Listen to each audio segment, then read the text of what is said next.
Welcome to ASCENT. Today, I'm answering a question from the tribe. I'm going to bless and shuffle, and we'll get started.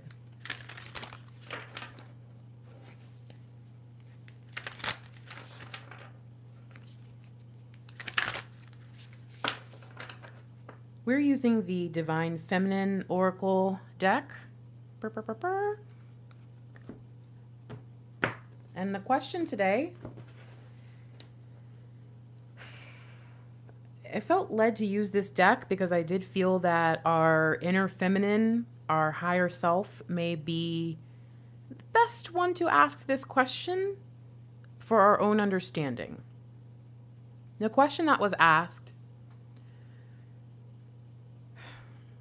was, why was I not worth protecting when I needed it most?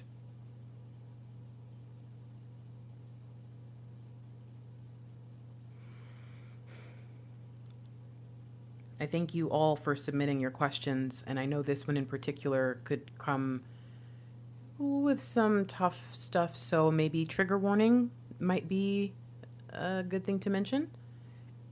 The information that comes through may not be what triggers you, it may just be taking the time to reflect on this. So, what's the energy? I'm going to do my best, guys. Mashig labdron. Mashig labdron. The diamond-hearted Dakini. I see the light in my own darkness. I face my ego beliefs to feel free.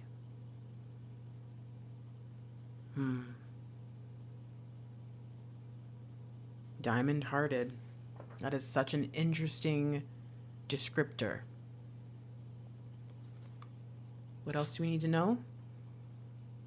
Mary. Wow. I am blessed. My courage gives birth to the divine.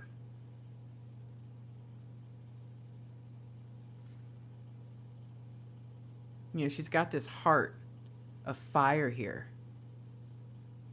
And I just think about the pressure that it talks about to make wine or oil or diamonds.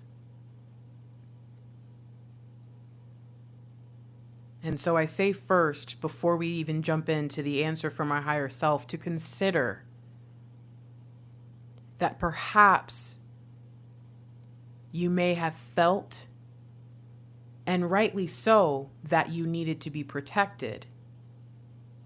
But the fact that you stand here looking back and asking that question is proof that either you were or you were your own protector. And maybe that does not take away from the true question, which is, why wasn't I worthy enough for you to be there for me? But it could answer the question of, am I really worthy if I wasn't protected? Oh, you were protected. And in fact, going through that situation may have been the thing that helped you see your worth. Let's get some cards. I'm going to pull 2 cards and 1 to read from. Because I want to be clear that I highly doubt the answer that's going to come out is why you weren't worth it. Right? That's not even a part of the answer. But what do you say? What is the answer to the divine feminines who would ask that question? Who believed in the moment that it was their lack of worth or the inability of the counterpart to see it? What do we say? What do they need to know? What was the truth behind those moments where they felt they needed protection? Here's 1.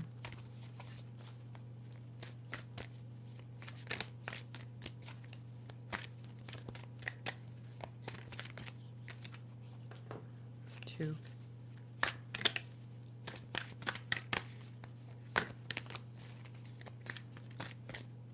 Oh, and there's 3. Energy. Fatima, the mother of Imams. Love is my lineage and gratitude is my religion. We're being asked to recognize that through that experience, our ability to love others grew. Because through every experience, your gift of empathy expands. Not everyone is an empath, but many have the ability to show empathy even if they aren't. And empathy often comes through experience. What else do we need to know? The language of the natural world is a frequency of love, and this is my mother tongue. I wonder if love being your lineage and your mother tongue, it's talking about the love of your ancient self. I wonder if the tragedy, the horror, those moments where a divine protector would have felt or been a lot more wanted and needed. Okay. In those moments, it could be that it was the only way to trigger you into your ancient truth, to awaken something in you. You know, if you sit at home all day, every day, you may never learn that within you is a natural ability to fight. But if they send you out constantly, one day you're going to trip up, slip up, and end up in the wrong space at the wrong time, end up being put into a fight, and then all of a sudden, all your natural abilities get revealed. Keep all of these things in mind, as not one of these answers is for any one other question or one individual person. These are all things to ask yourself, could this be? What's the first thing we need to know? The first thing, you are in service of divine love, and you move the way love asks you to move. This is Rabia, the queen of saintly women.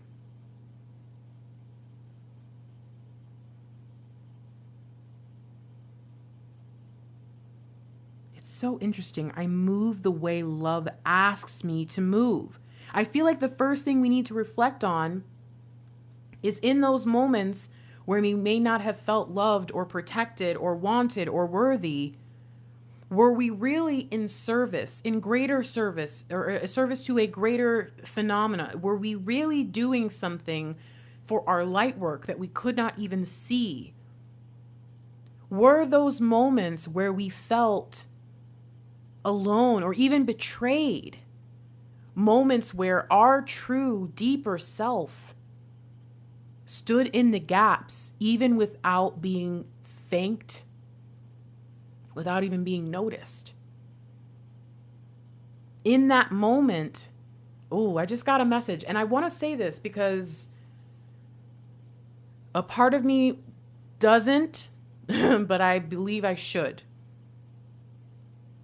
Many of you know a lot of the things that I've gone through in my life, one of which was I was assaulted in 2008.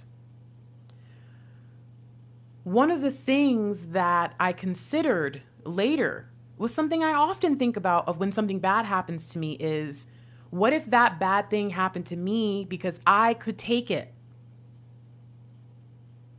And somehow, some way, someone was going to go through that thing. But what if by taking it on, whether I wanted to or not, whether I was aware that I was doing that or not, I helped someone else survive?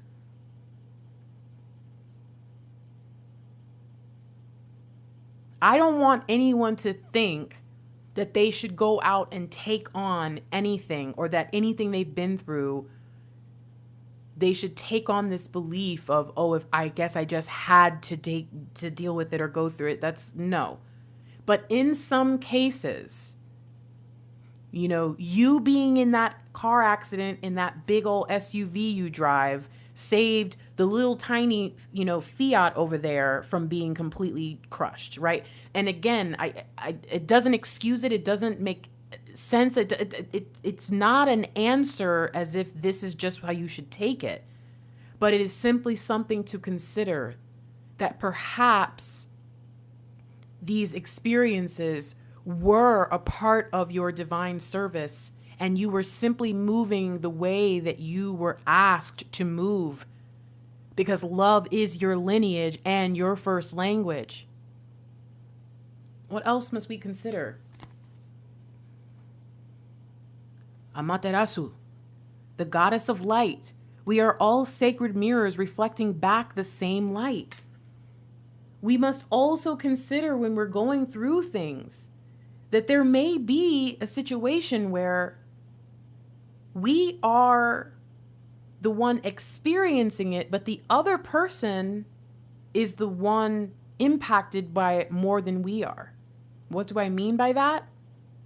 When I saw the sacred mirror, I saw moments where Mr. Lightwork did hurt me in the past. But what I know now is that as bad as I felt going through those things, Mr. Lightwork feels that much worse, I think, even now having done them. And in some cases, our divine counterparts are allowed to hurt us, or not physically. I pray to God that never happens to anyone, but to hurt us through, a lie or through some sort of omission or whatever, hurt us indirectly or directly, so that we who will heal from it because we're strong and all these things, but as bad as it sucks and it hurt and all that, we also know that, we'll get better. We're better able to carry, better able to deal with certain burdens. Sure, fine. They're not. It says, don't judge people because not everyone handles things the same way. And your divine counterpart may not have handled the pain the way you did, right? Maybe they didn't even have to. And you're thinking, well, Grace, they didn't even have to go through what I went through and did it, all these things. But maybe the feeling of hurting someone or disappointing someone that they care about is one of the most detrimental vibrations to their energy. Maybe they didn't cry. Maybe they didn't sound or seem apologetic, but maybe it's been ripping them to shreds ever since. And it was the only thing that would work on them is to hurt you. And again, it's not an excuse. It should never happen. But if it did, and you are in fact worthy and beautiful, that's not an if, you are in fact worthy and beautiful, wonderfully made, worthy of protection above all else. Your counterparts slipping up or just downright betraying you in that moment,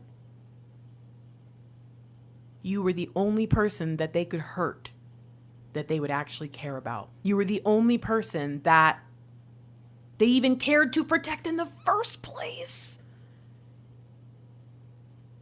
And sometimes we're so stubborn, or even on the other side of it, sometimes we're so strong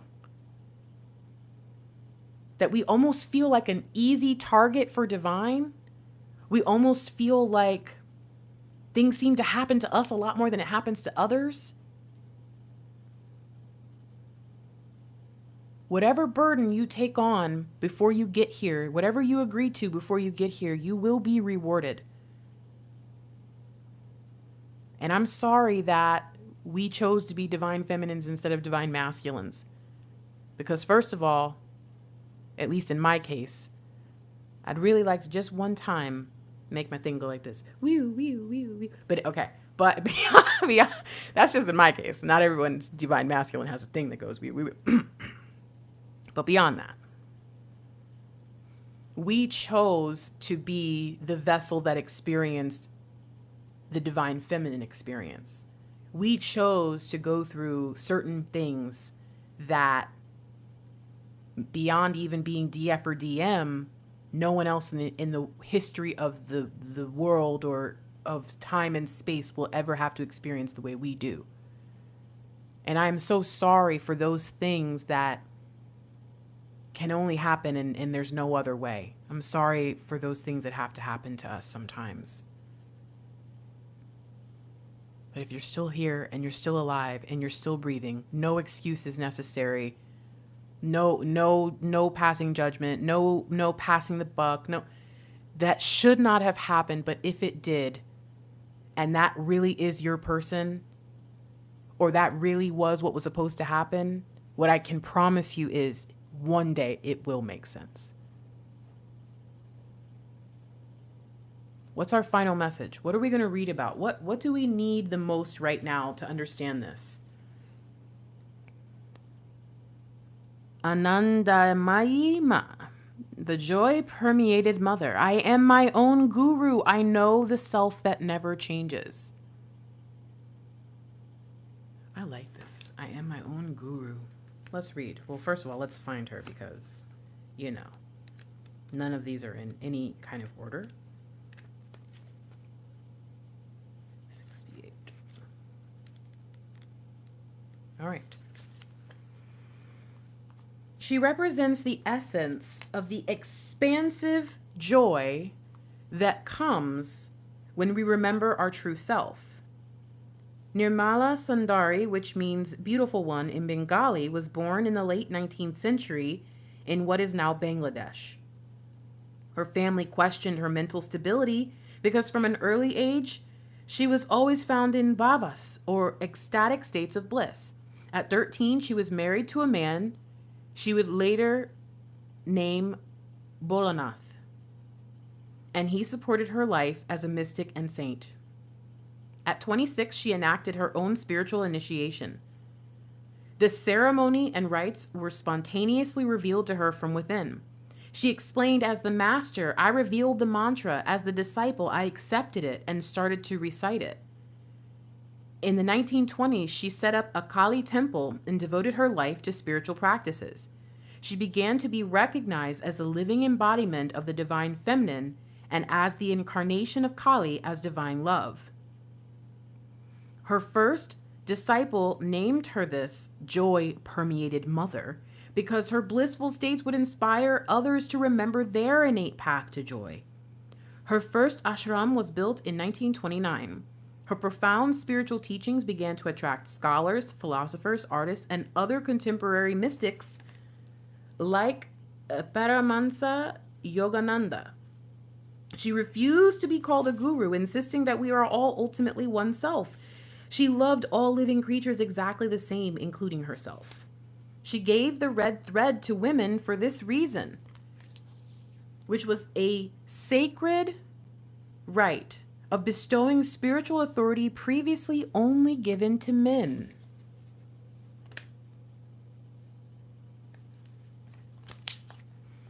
When your soul selects this card, and again, to consider the question of why we were not protected when we needed it the most, there is a passage in the autobiography of a yogi that relates an encounter had with this mother of joy. He asks her why she's always so filled with joy and can enter states of bliss instantly. She explains to him that she's aware of her true self. She knows that before she came to earth, she was the same. As a little girl, and later when she grew into a woman, she was still the same. And now, sitting in front of him, she remains the same. And even after death, she says, though the dance of creation changes around me, I shall be the same. Wow. This self-realization, this merging with that aspect within us, it never changes. It's becoming conscious of the self that is eternal while within this brief mortal existence.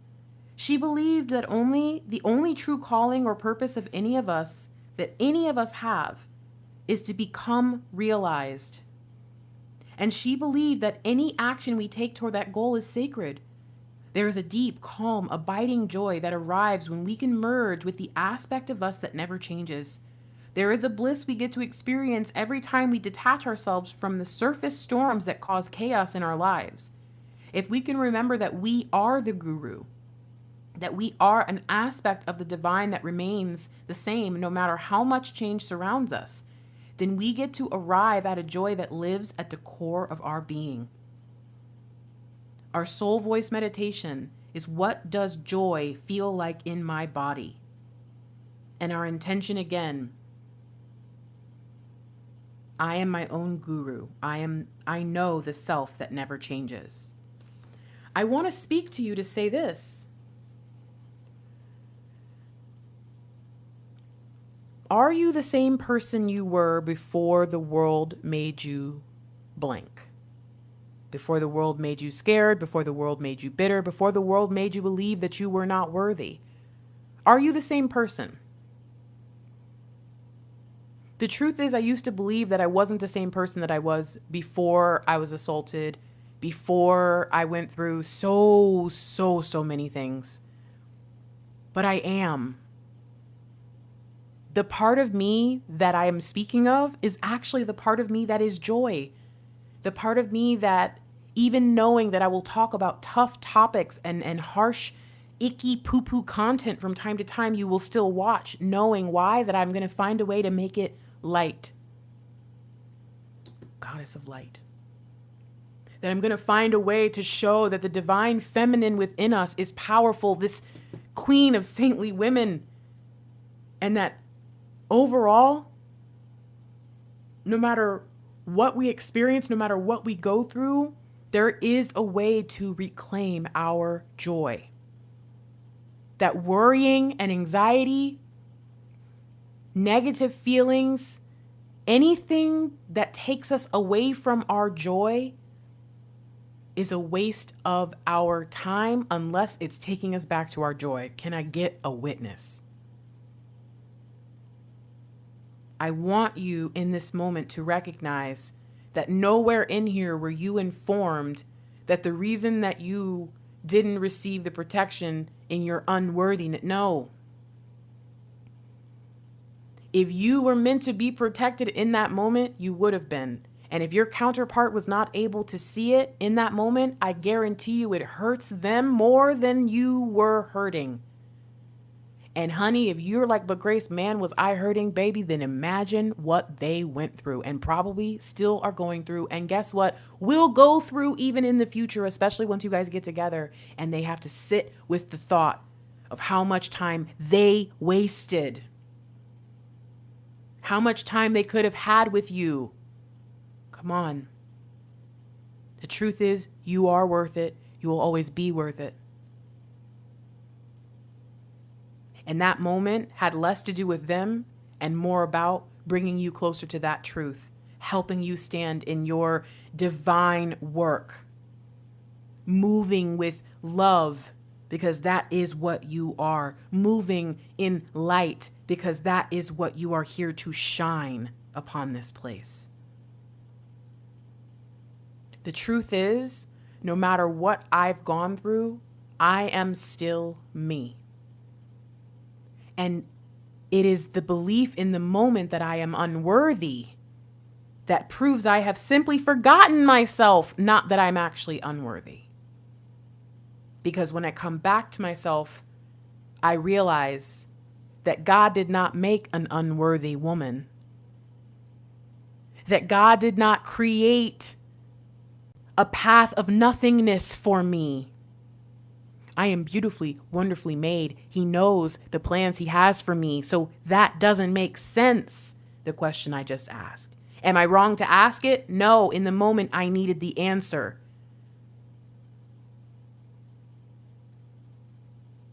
And now I bring myself back.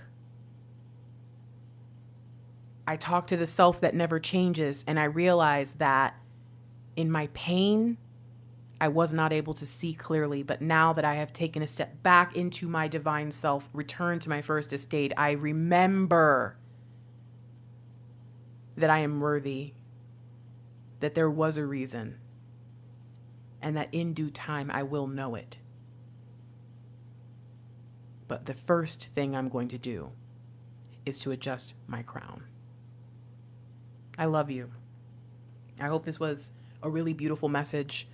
I hope that whoever needed it received it. If you believe that there are others who should watch this message, if you believe that there are other divine feminines out there on the twin flame journey, wondering this exact question, struggling in the moment, who need this message at least to remember the point for a future day, please, please share this. Comment below.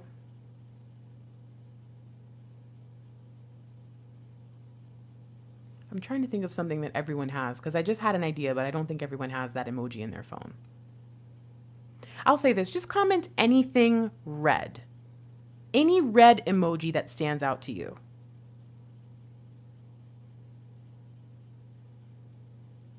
Divine feminines, my sisters, my brothers, my heart is here for you right now. I'm here.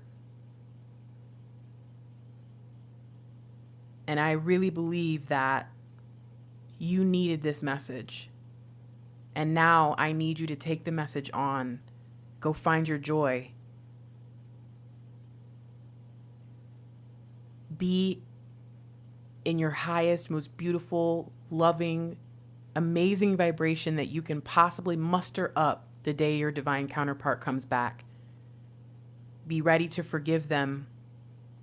But for now, take your time and heal, okay? All right. I can't remember if I mentioned it or not, so forgive me if I'm re-saying it, but I will be getting rid of this deck. This is the last reading I will be doing with this deck. So if you're interested in purchasing this, it is very gently used. I'm very gentle with my cards anyways, but some of them just don't get a lot of use because they're not in other spreads. So this is another one that's going to be very, very gently used. If you're interested and you want to purchase this outright, you'll have to pay the shipping. If you'd like to add this to one of the gift sets that I already have, then you will not have to pay the additional shipping, which is really, really good because shipping this particular size box for some reason is expensive, and that's just silly to me. So throwing that out there. You can check out the website, thefierygrace.com, if you're interested in learning more about the different readings, phone calls, and services that I have available, or if you're interested in purchasing any of the merchandise, especially if you want a deck, because I have these 5 decks that I'm getting rid of, and once they're gone, you're just going to have to, buy your decks from regular people. Well, who wants that, right? Who wants that? I have a great sale going on, so do check out my website. Please do your best to stay positive and light, but when you can't, do not beat yourself up. Search for the thing that is causing your joy to have gone missing in the first place, and I promise you, you will find it if you look for it. Don't be afraid to assess the situations for what they really are. But know that there are some days that just don't feel good. There are some things that will trigger us. There are some memories that, can bring up trauma. And when that happens, your job is to heal. Your job is to be your best that you can be every day like you always do. And understanding that that day, that best might not be your best. You feel me? And that's okay. I love you. I believe in you. And I want this message to remind you that you, like all of these women, you started off just a person, just another person, but there will be a point in time where you will have a story that is shared and read through the ages, whether it is because you are someone's praying grandmother, whether it is because you are a guru that teaches people that they are their own guru, whether it is because you stand beside or behind a strong and powerful figure as the only individual who could be their fuel, or whether you stand as this powerful divine creature in your own right. Whoever you're meant to be, wherever you're meant to stand, you are totally ready. You are fully equipped. And no matter good or bad what happens in your life, it is taking you to your fullness. I can promise and guarantee you that. I love you. I'm out of here. Be blessed, beautiful. Peace.